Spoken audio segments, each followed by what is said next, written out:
Europe Midi. Romain Desarbres. Il est midi 24. On est en direct avec Philippe Besson, pompier, responsable des pompiers de l'urgence internationale. Bonjour Philippe Besson. Bonjour. Merci beaucoup d'être en direct avec nous. Vous êtes à l'aéroport Roissy-Charles de Gaulle, hein ? Exactement, nous sommes en train d'embarquer, de faire passer le matériel, les chiens et les effectifs pour le vol avec la Turkish Airlines. Oui. Avec la Turkish Airlines, direction la Turquie. Vous allez atterrir où ? On va atterrir à Ankara et ensuite on a deux interprètes que l'on connaît depuis plusieurs années qui vont nous accueillir avec un autocar et nous transporter le matériel et l'ensemble de l'équipe sur l'épicentre du deuxième tremblement de terre. Du deuxième tremblement de terre. Vous êtes combien dans cette mission ?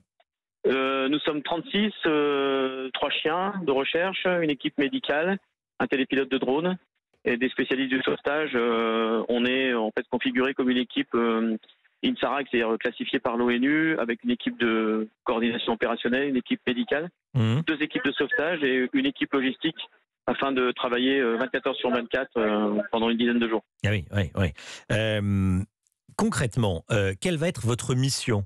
Retrouver des personnes bloquées sous les décombres ?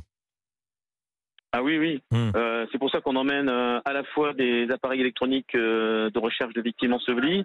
On emmène également un scanner de recherche, un tout nouvel appareil qui permet de localiser les victimes qui sont sous les décombres. Et on a également 3 chiens de recherche qui vont nous aider et faciliter les opérations de recherche. C'est le but principal, la recherche des victimes qui sont encore ensevelies sous les décombres. C'est pas pour soigner les blessés, c'est vraiment pour rechercher les victimes encore vivantes sous les décombres. Comment vous les détectez ? À la chaleur ? Vous écoutez ? Qu'est-ce que vous faites ?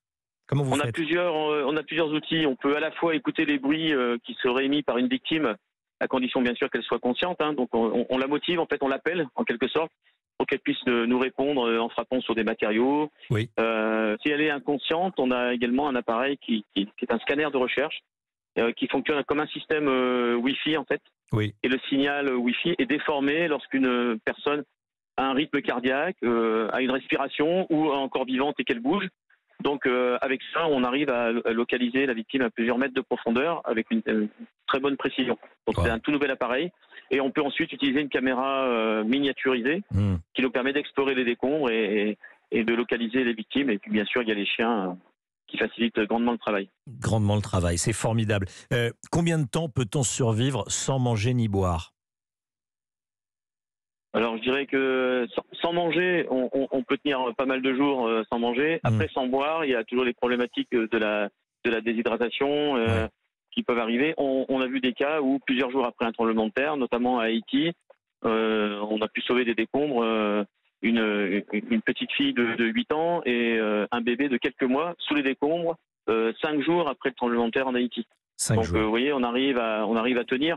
Après, on peut se passer de manger, mais de boire, c'est très difficile. Ouais. Donc là, c'est évidemment une course contre la montre. L'avion décolle, vous arrivez, vous foncez sur les lieux du drame. Vous savez déjà précisément quel secteur va vous être affecté, j'imagine, pour ne pas perdre une seconde. Ah oui. On a tout anticipé, à la fois l'accueil à Ankara pour qu'on puisse très rapidement un moyen de transport et être acheminé sur la zone. Et on a contacté les équipes de l'ONU qui coordonnent les secours internationaux sur place, qui nous ont déjà affecté une zone. Et on n'est pas obligé, en fait, ils nous ont demandé de nous déployer immédiatement à la demande de la sécurité turque sur une zone, la zone du deuxième tremblement de terre. Ce sont les Turcs les patrons, hein, évidemment. Ah oui, on est à leur disposition. Ils nous ont donné l'autorisation d'intervenir. Sans leur autorisation, on n'aurait jamais fait le forcing, on ne serait jamais intervenu. On a eu les autorisations à la fois des autorités internationales et des autorités turques, que l'on connaît depuis plusieurs années, puisqu'on s'est déjà déployé en Turquie, à Izmit notamment et à Düzce en 1999. Et puis on travaille avec les autorités turques sur des projets européens de style Erasmus pour la formation des sauveteurs européens. Philippe Besson, responsable des pompiers d'urgence internationale, merci beaucoup et bon courage évidemment pour votre mission. Tous les auditeurs d'Europe Midi vous envoient de bonnes ondes. Voilà. Merci beaucoup d'avoir témoigné juste avant de décoller pour la Turquie.